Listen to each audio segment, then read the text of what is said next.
On today's edition of This is Brilliant, but I like this, we have a Gulf Coast Dixie designer ceiling fan. This is in super brass. Ooh. And it's got these glossy oak blades with the more rounded tip. And it's got this light kit as well, which is also original Gulf Coast, and the glass is too. This was free on Marketplace. I couldn't pass it up because I'd never seen it before. I had no idea really what the thing was. I just guessed Gulf Coast because of the light kit and the shape of the blade arms and blades and such. So I just kind of assumed it was a Gulf Coast, and then when I got it home and saw the manual that they included, my suspicion was confirmed because the four models listed on the manual are the 42-inch and 52-inch Dixie Belle, which this obviously is not a Dixie Belle. And then it's also not a Riviera 2. The only other thing on there is Dixie Designer 2, so that's what I'm going with. These are probably rare because I've never seen one before. I didn't know it existed. So, yeah, it's obviously a Halsey product. It has a similar installation method to my Design House Manhattan, the later one, where basically it's still got the detachable switch housing, but because it's slightly wider, there's a plastic ring that you put on there first with two of the screws, and you do the usual detachable switch housing thing, then put the extra one on. You just got to thread the screw through, and the screws are a bit longer. Slightly more annoying, but not by much. This fan is in good shape besides the one pretty warped blade. That's probably what's throwing it off balance, alongside probably pretty bad configuration here. Hopefully spending some time in the stack will flatten the one blade out. There were some weights on it that I only realized until I did my first take of this video. I removed them. They somewhat improved the wobble, but not by much. So, yeah, anyways, I'll go ahead and give you guys a close-up on the fan. I really do love the way this thing looks. It's kind of like a Hunter Sea Air, just better. You know what? Actually takes the design level to what it could be on the Sea Air. It's got a 2 or 3 inch down rod on it, which is kind of nice with this light kit here. And yeah, you know, that's that typical spiral light kit that Gulf Coast, I think even they still offer it today. So yeah, like I said, the fan is super brass. It's got the oak blades, and yeah, I really do like it. I think it's a cool looking fan. I'm kicking stuff around. I've got so much stuff over the basement, I just can't avoid it anymore. But anyways, I'm gonna go ahead and throw the light kit on first. I'm not using the kilowatt because of how wobbly the thing is. I don't really want to leave it running for too long, and I don't have the time to deal with it. So this is just going to be a half-assed demo, and hopefully in the remake, which will come in years from now, hopefully I'll have more time to deal with it. So here's the light kit. It's pretty bright. If this thing wasn't a somewhat crap show, I would definitely consider installing it somewhere. Well, at least heavier than others. This one's got rather interesting harmonics that my regular Dixie Belle does not have. It's a hum, but it's a cooler sounding hum, so it doesn't really bother me as much. But I do find it really cool that alongside the regular Dixie Belle now, I also have a designer one, which definitely makes it a lot more cool. They would definitely make a good dual install someday, maybe. So yeah, that is low speed. It's still faster than what a lot of people would like, but it is not as offensive as some of the other Halsey products, especially those 153mm motor fans. Those ones always have ridiculously fast lows. This one is still fast, but not as fast. According to somebody who worked at Dan's Fan City store, they say that they always sort of preferred the faster lows there so they could get more airflow out of the fan, which definitely isn't a bad thing. You know, most people don't just want to stare at the fans, you know, like what we're doing here, so it doesn't really matter as much to them whether the low is slow. Even though I think on the newer DC fans, if they have so many speeds, they should really be a lot better with the speed range because there's so many speeds, why wouldn't you? Anyways, so I don't really know much about this fan. This particular one is from 1992. I do not know when they officially introduced this or when they officially discontinued this. I have no idea. Hopefully somebody else can tell me. Also thinking about reaching out to Dan's Fan City themselves and seeing if they can tell me stuff, because usually they know what they're doing. They've helped me many a times.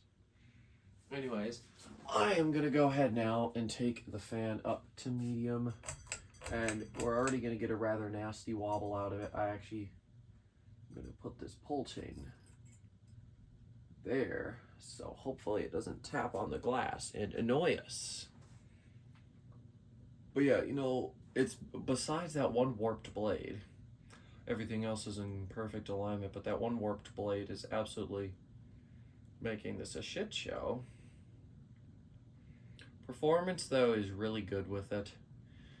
I mean, it uses the same, I believe, 172 motor that the regular Dixie Belle uses. Really, the only difference is it's just a better looking one.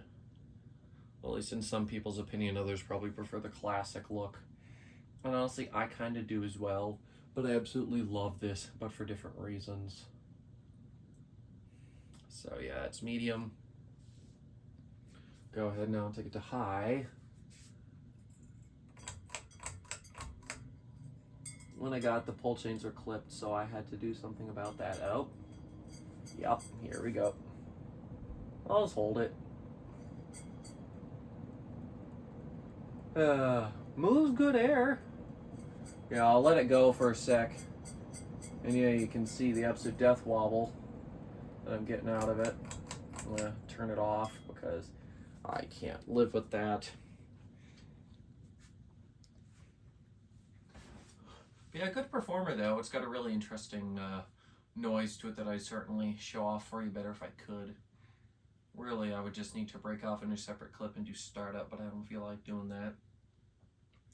At least when it's in this wobbly of conditions, so I'll just do it the next time I record this thing. Yeah, I really do like it. It definitely really does remind me of a Sea Air that's just a lot fancier. You know, I always did really like the Sea Air from Hunter. However, that one was just a basic outdoor fan. This is a more fancy looking indoor fan. You know, there's a lot more options. I don't really know what other finishes this came in. I bet you it came in white. I don't know about antique brass. Maybe white and brass.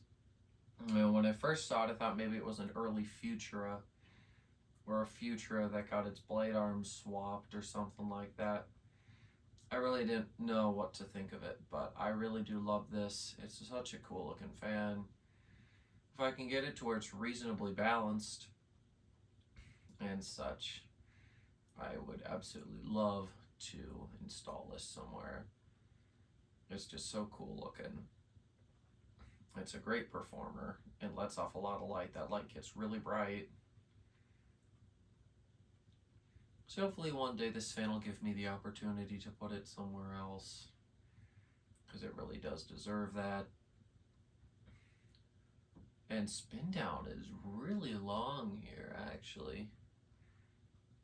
So that's always a bonus as well. The bearings are good, which is honestly kind of rare for me. I always seem to get fans that have bearing noise. That, or I'm just ridiculously picky, which is also a pretty high possibility if I'm honest. But yeah, this is a super cool fan, and if anybody here watching this video knows more about this, I would definitely love to hear from you, because I don't really have much to say about this particular fan since I don't know anything. But yeah, the original Dixie Belle line started in the early 80s as just their basic fan, and then they added some more fancy finishes and some other options to it. They still make it today, just not this version. They have something similar to this though called the Futura, which arguably does look better than this because it's got more fancy blade arms. It's got the Medallion series blades. However, this is just classic 90s innovation right here. I say innovation, it's still a basic fan at the core, but the way that companies in the very late 80s, early 90s stepped up all their basic fans and did something just slightly better, at least in terms of appearance, was really cool. And yeah, this is definitely one of my favorite fans I've picked up as of recently. It's just super cool looking. It's classy. And yeah, it even looks cool without the light kit. I did quickly hold the switch housing up to it before I put the light kit back on, just to see what it would look like without. And yeah, if I was to install this without the light kit, I would need a down rod that's not 2 or 3 inches. It's just too short and it doesn't really look proper. I do actually have a spare brass down rod. However, I'm going to leave this one on it as that is not important right now. One thing about this light kit is it's going to be a real pain in the butt to store. Not looking forward to that. However, it was definitely worth picking up though. Because yeah, you don't see these. I actually literally have never seen one before, so I'll definitely be curious to see if anybody has seen these, and like I said, if anyone else has any other information, would love to hear that. And geez, we're talking like what 3 or 4 minute spin down here that we just had. I mean, that's probably the longest spin down I have had in months, so that's always exciting. And even though I didn't do the normal kilowatt testing and all that, I still managed to get a decent length video. I was worried this would just be really short and really half-assed, but luckily it wasn't. I just wasted more time by rambling. But anyways, with that, I'm going to go ahead and end this video. Hope you guys enjoyed it, and I will see you in the next one. Goodbye.